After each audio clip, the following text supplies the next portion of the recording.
Subscribe ಆಗಿ ನನ್ನ ಚಾನಲ್ಗೆ ಪಕ್ಕದಲ್ಲೇ ಬರೋ ಬೆಲ್ ಬಟನ್ ಕ್ಲಿಕ್ ಮಾಡಿದ್ರೆ ಪ್ರತಿ ವಿಡಿಯೋ ನೋಟಿಫಿಕೇಶನ್ ನಿಮಗೆ ಬರುತ್ತೆ. ವೀಕ್ಷಕರಿಗೆಲ್ಲ ನಮಸ್ಕಾರ. ಸ್ವಯಂ ಕಲಿಕೆ ಅಭಿಮಾನಿಗಳಿಗೆ ಸ್ವಾಗತ. Welcome to the family. Welcome to ಸ್ವಯಂ ಕಲಿಕೆ ನೋಡಿ ಕಲಿ. ಸ್ನೇಹಿತರೆ, ಇವತ್ತೊಂದು ದಿನ ಓರಿಯೋ ಮಿಲ್ಕ್ ಶೇಕ್ ಮಾಡಿ ತೋರಿಸೋಣ ಅಂಥೇಳಿ. ಹೊರಗಡೆ ಮಿನಿಮಮ್ ಅಂದರೂ 50 ರೂಪಾಯಿ ಇದೆ. ಬನ್ನಿ ಮನೇಲಿ ಯಾವ ರೀತಿ 15 ರೂಪಾಯಿಯಿಂದ 20 ರೂಪಾಯಿ ಒಳಗಡೆ ಖರ್ಚಿನಲ್ಲೇ ಮಾಡೋದು ಅಂತ ಹೇಳ್ಕೊಡ್ತೀನಿ. ಮೊದಲನೇದಾಗಿ ಒಂದು ಮಿಕ್ಸಿ ಜಾರ್ ತೆಗೆದುಕೊಂಡು 10 ರೂಪಾಯಿಂದ ಒಂದು ಪ್ಯಾಕ್ ಓರಿಯೋ ಬಿಸ್ಕೆಟ್ನ ಫುಲ್ ಹಾಕ್ಕೊಳ್ತಾ ಇದ್ದೀನಿ. ಈ ರೀತಿ ಮುರಿದು ಹಾಕ್ಕೋಬೇಕಾಗತ್ತೆ. ನಿಯರ್ಲಿ ನಾನಿಲ್ಲಿ ಒಂದು ಪ್ಯಾಕ್ ಫುಲ್ ಕಂಪ್ಲೀಟಾಗಿ ನಾನು ಯೂಸ್ ಮಾಡ್ಕೊಳ್ತಾ ಇದ್ದೀನಿ.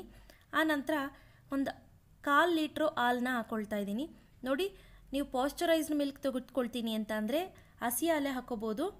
ಇಲ್ಲಾಂದರೆ ನಾರ್ಮಲ್ ಮಿಲ್ಕ್ ತೊಗೊಳ್ತೀನಿ ಅಂತ ಅಂದರೆ ನಾರ್ಮಲಿ ಕಾಯಿಸಿ ಆರಿದ ನಂತರ ಹಾಕ್ಕೋಬೇಕಾಗತ್ತೆ.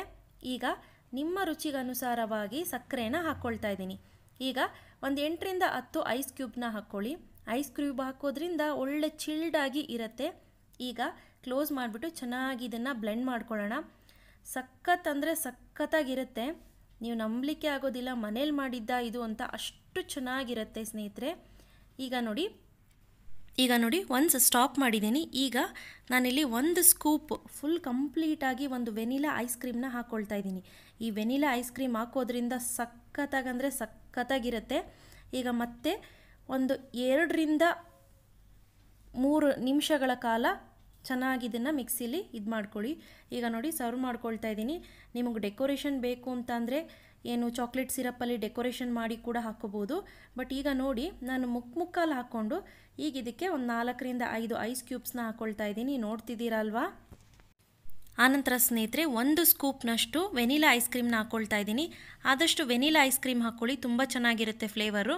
ಈಗ ನೋಡಿ, ಇದ್ರ ಮೇಲ್ಗಡೆ ನಾನು ಚಾಕ್ಲೇಟ್ ಸಿರಪ್ಪಿಂದ ಡೆಕೋರೇಷನ್ ಮಾಡ್ಕೊಳ್ತಾ ಇದ್ದೀನಿ. ಈ ರೀತಿ ಚಾಕ್ಲೇಟ್ ಸಿರಪ್ಪಿಂದ ಡೆಕೋರೇಷನ್ ಮಾಡಿಕೊಂಡ್ರೆ ತುಂಬ ಚೆನ್ನಾಗಿ ಒಂದು ಒಳ್ಳೆ ಲುಕ್ ಬರುತ್ತೆ. ಯೂಶ್ವಲಿ ಮಿನಿಮಮ್ ಅಂದರೂ 50 ರೂಪೀಸ್ ಇರುತ್ತೆ. ಇದು ಎಲ್ಲ ಐಸ್ ಕ್ರೀಮ್ ಶಾಪ್ಗಳಲ್ಲಿ, ಜ್ಯೂಸ್ ಅಂಗಡಿಗಳಲ್ಲಿ ಮಿನಿಮಮ್ ನಾವು ಮಾಡಿರೋ ಖರ್ಚು 15 ರೂಪಾಯಿಗೆ ಆರಾಮ್ಸೆ ನಾವು ಇದನ್ನು ಮನೇಲೇ ಮಾಡ್ಕೋಬಹುದು. ನೋಡಿದ್ರಿ ಅಲ್ವಾ? ಈಗ ಮೇಲ್ಗಡೆ ನಾನು ನೋಡಿ ಓರಿಯೋ ಬಿಸ್ಕೆಟ್ಸ್ನ ಕಟ್ ಮಾಡಿಬಿಟ್ಟು ಮೇಲ್ಗಡೆ ಹಾಕ್ಕೊಳ್ತಾ ಇದ್ದೀನಿ. ಕೈಯಲ್ಲೇ ಈ ರೀತಿ ಪುಡಿ ಮಾಡ್ಕೋಬಹುದು. ತುಂಬ ಪುಡಿ ಮಾಡ್ಕೊಳ್ಳಿಕ್ಕೆ ಹೋಗಬೇಡಿ. ಮಕ್ಕಳಿಗಂತೂ ತುಂಬಾ ಇಷ್ಟ ಆಗುತ್ತೆ. ದೊಡ್ಡವ್ರಿಗಿಂತ ಚಿಕ್ಕವ್ರ ತನಕನೂ ಎಲ್ಲರೂ ಇಷ್ಟಪಟ್ಟು ಕುಡಿಯೋವಂಥ ರೆಸಿಪಿ ಇದು. ನೀವು ನಿಮ್ಮ ಮನೆಗಳಲ್ಲೊಮ್ಮೆ ಟ್ರೈ ಮಾಡಿ. ಹೇಗಿತ್ತು ಅಂತ ನಿಮ್ಮ ಅನಿಸಿಕೆ ಅಭಿಪ್ರಾಯನ ನನಗೆ ಕಾಮೆಂಟ್ ಸೆಕ್ಷನ್ ಮುಖಾಂತರ ತಿಳಿಸ್ಬೇಕಾಗಿ ಕೇಳ್ಕೊಳ್ತೀನಿ.